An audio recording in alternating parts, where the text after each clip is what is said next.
Alhamdulillahi Rabbil Alamin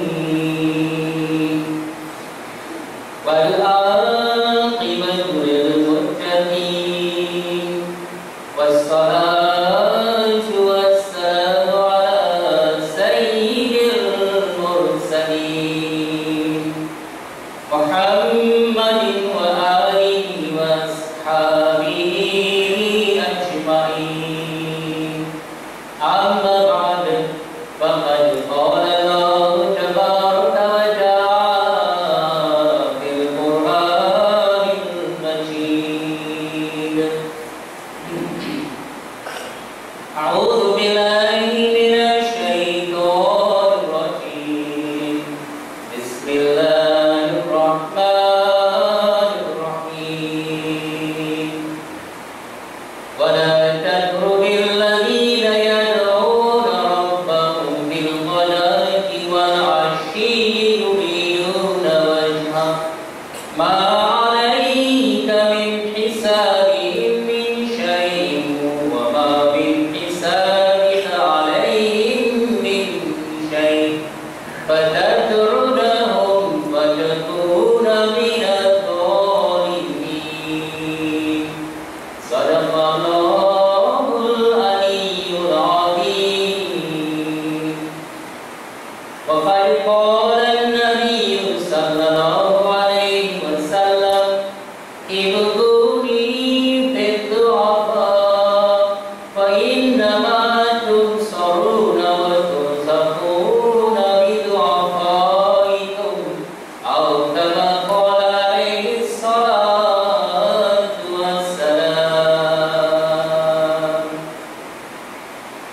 My most respected elders, beloved brothers and sisters in Islam, visiting members of our Jamaat, young friends, may the peace, mercy and blessings of Almighty Allah be upon us all.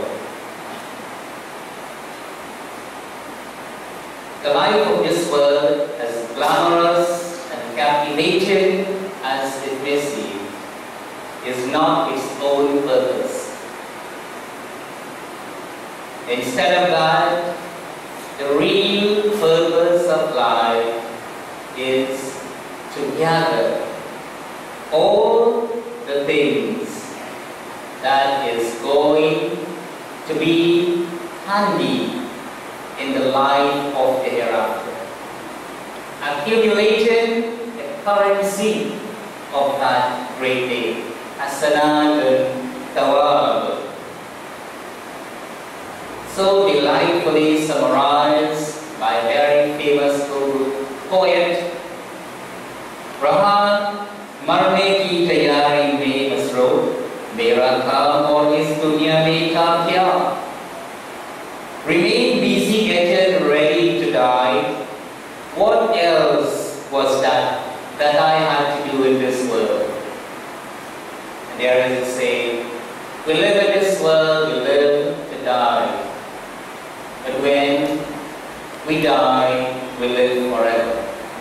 Therefore, it is only wise that our short stay here is spent in making that tayari, which is mentioned here, and preparation, accumulating the wealth of the hereafter, the currency of the hereafter. And this is the line of distinction between human beings and animals. And that is, animals, they have no figure, they have no concern regarding the hereafter. For creatures, they hardly ever know that they one day will come to an end. Eat, drink, take rest, multiply. When they feel like it, fight, until they end up in somebody's pot.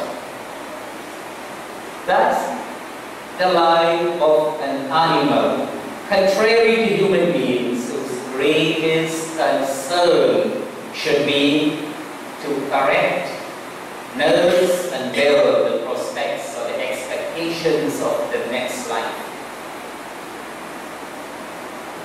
And when people in this world have shifted prophets and from the belief in the Akhirah. The natural outcome was there for everyone to see. Money and things become the whole criterion of character and status. Those who were successful in this race were taken as high and noble, and whoever was left behind or remained an underachiever was poor and honorless. In all ages, people caught up in the worldly life have been practicing class distinction of rich and poor, high and low. We look at the very first of Allah's prophet who was sent to the nation in the scripture, Prophet Nuh alayhi salam, the one who preached for over 950 years. At the end of his preaching, there were a handful of people who accepted the faith and believed in him. Just a handful.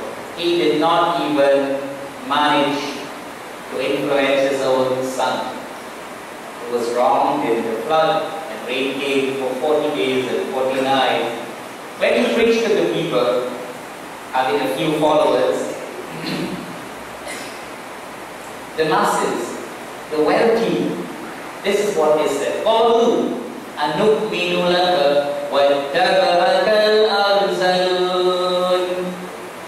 How can we ever believe in you when all these low-class people are following you?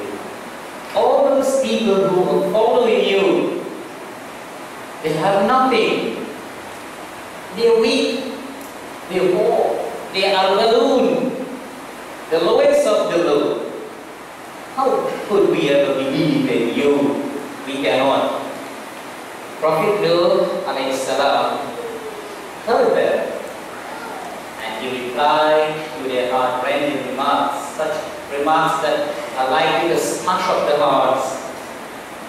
He said, وَمَا عِلْمِي بِمَا كَانُوا يَعْمَلُونَ. And what is my knowledge regarding what they do? What is my knowledge? You talk of them as being low and weak. What is my knowledge regarding their actions? This was the wisdom of Prophet Nuh alayhi salam. He could have said, but these people you are talking about are far better than all of you. But he did not want to say anything to provoke these people, but rather he alerted them to this fact that being high and being low has nothing to do with the materialistic possessions of this world. It has everything to do with your deeds. That's why he brought the word ya'malun. What is my knowledge regarding what they do? Your actions and your conduct is what can make you high and low, not the possessor of estates, bars of gold and diamond.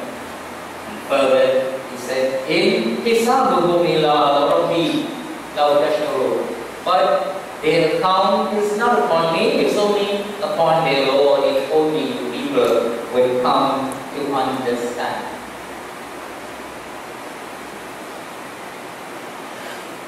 When a letter came from the Prophet upon him peace to the Emperor of Rome, Herakl, inviting that leader to embrace Islam, that emperor, he tried to investigate into the veracity of the prophethood of Muhammad sallallahu alaihi wasallam. He wanted to know the quality of him being a truthful prophet, or whether he was only pretending.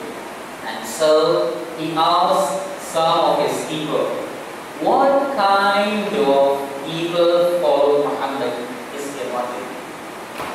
Is it the noble people or the poor people? These are the words.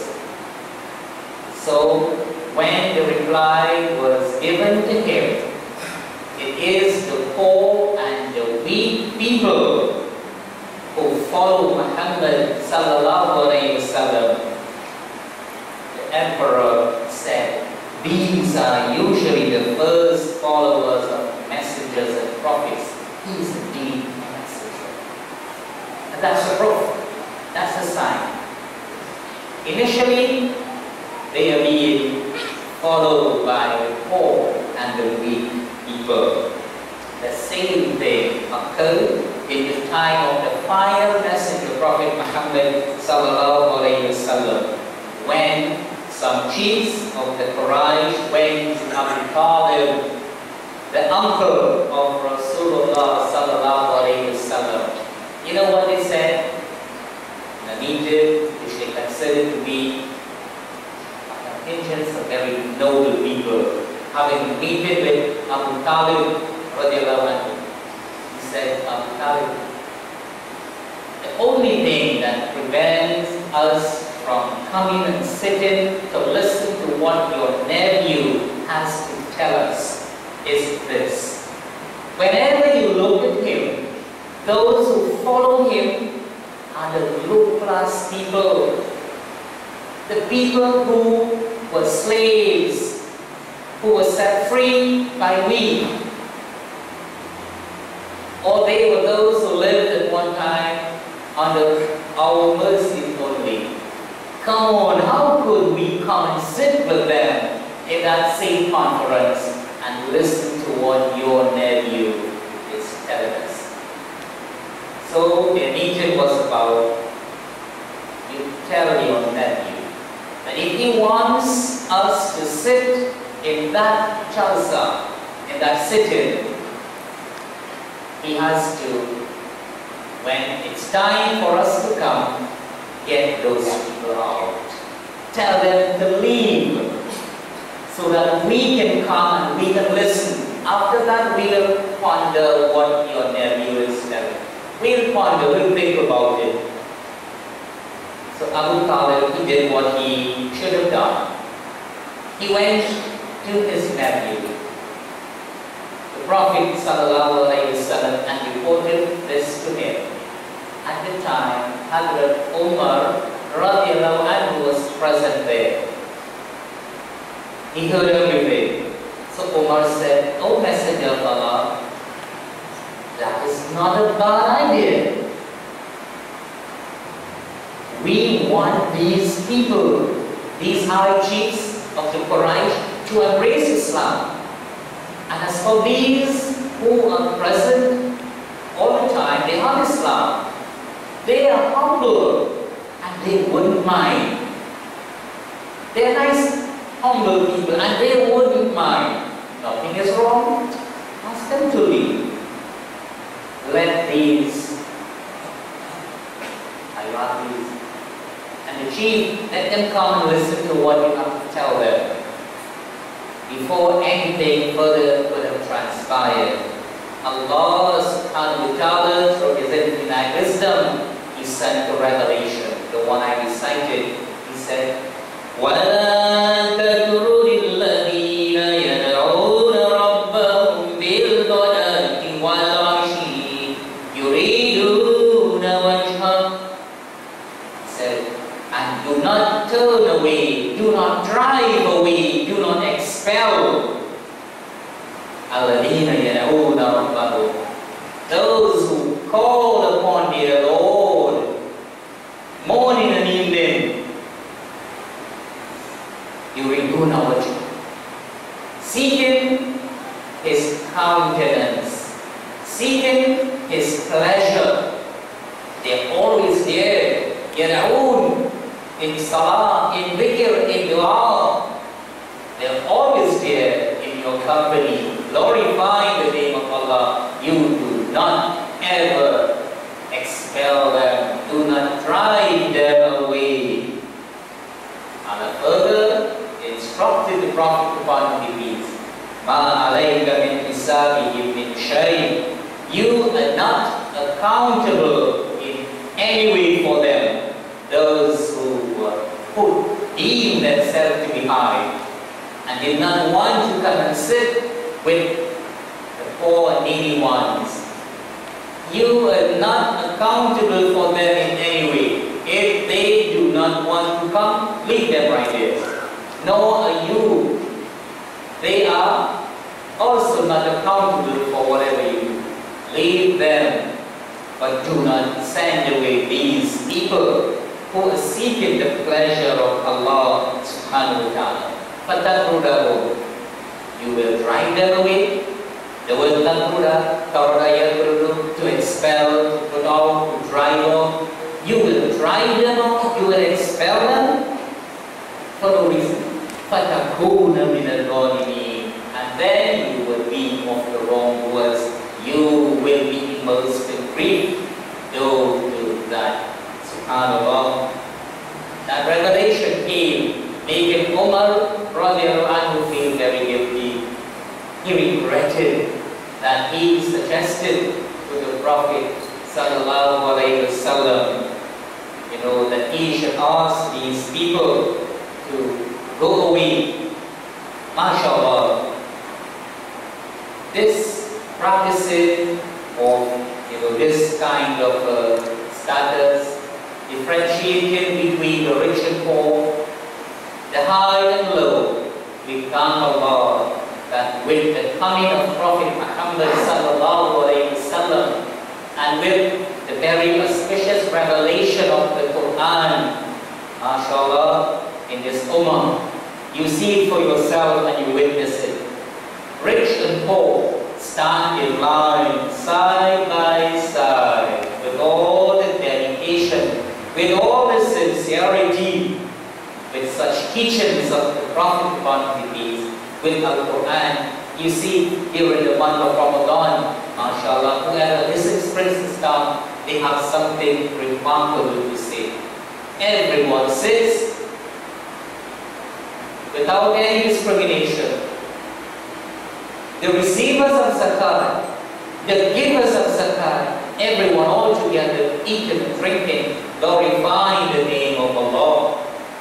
When it's time for handshakes, when it's time for embracing, it is done yet in a manner no one can differentiate who is the giver and who is the receiver. Everyone joins in the celebration. That is what this ummah has achieved with the blessed coming of Prophet Muhammad sallallahu alaihi wasallam and the revelation of Al-Quran. Now again you understand when Allah says, you tell the people at large, قُلْ بِفَضْلِ اللَّهِ وَبِرَحْمَتِهِ يَفْرَحُونَ. You tell them, in the bounty, in the grace of Allah and in His mercy, let them rejoice, let them celebrate, let them be glad. Again, we're talking about the Quran. We're talking about Rahmatul lil Alameen. SubhanAllah. Prior to this, every people in the world, they have this, discrimination and distinction between the high and the low, the poor and the rich. Look at the teachings of Islam. The Prophet sallallahu alaihi wasallam, he said, "Ibuduni bidu'afa." If you are to get nearer to me, if you are to build a relation with me, you do it bidu'afaikum, by caring for the poor and the needy, the weak ones. And mashallah, we see that being so well demonstrated in the Muslim community. And we don't have to go very far to look for it. You see closeness with me by your kind treatment towards the poor. فَإِنَّمَا تُبْصَرُونَ وَتُرْزَقُونَ بِدُعَفَائِكُمْ. For indeed you are being helped and you are being sustained by the help and the assistance you render towards the poor and the less fortunate. Recognize, my brothers and sisters, what we have as a great gift, the bounty of having the Quran and the lovely teachings of the Prophet sallallahu alaihi wasallam. It started in the time of the Prophet, peace be upon him, where those who had dates, it was their habit to bring a bunch of dates, hung it somewhere on the door of the masjid. It was not for sale, it was brought. Those who were in need, they wanted to eat something, they plucked and they ate. MashaAllah, whatever they had was produced, pumpkin, you name it, whatever, they brought it. So those who were in need would come to the mosque while they would accumulate the hasanat and the blessings of the hereafter. They would also have something that they could take home. And that is where the silmi came from. Yes, MashaAllah, children look forward, whatever it might be, there are still some masajid where this practice is kept alive. In some areas you go, when it's time to collect silmi, some people take out the 2 people, put mine in this. It is not an innovation. It is something that is praiseworthy. And then the Imam prays, "Oh Allah, you bless." And you got barakah in the earnings of all those who had brought something for those. It might not be that you are in need of it, but there is something about receiving a small facility from the masjid. No matter how much you have, it is given to you, you accept it gracefully. It is something that came to you from the house of Allah. Someone brought that with such sincerity, and he knows that you will make dua for him. When he prays, Allah, you put prosperity in the life of those who sent and brought. You fulfill the lawful wishes and desires. All these are the teachings of Rahmatul lil Alamin, the one who was sent as a mercy to all the world. MashaAllah, when we stand up, as we will do in a short while, to line up for prayer, anybody gets a chance to line up and stand up next to just anybody. It is only because of the barakah of the Quran, the teachings of the Prophet sallallahu alaihi wasallam, you don't look and you don't segregate and distinguish between the rich and the poor. For we are all here to accumulate the real wealth, the hasanat, the blessings of the hereafter. And when the lines are made shoulder to shoulder with love and the current flows from one end to the other, there is where the rewards have been multiplied. May Allah subhanahu wa ta'ala bless and reward us all and help us to recognize the real bounty that is given to us, the Quran and its teachers, and the mercy, the teachings of Rasulullah sallallahu alayhi wa sallam. Barakallahu lana wa lakum fil Qur'anil azim.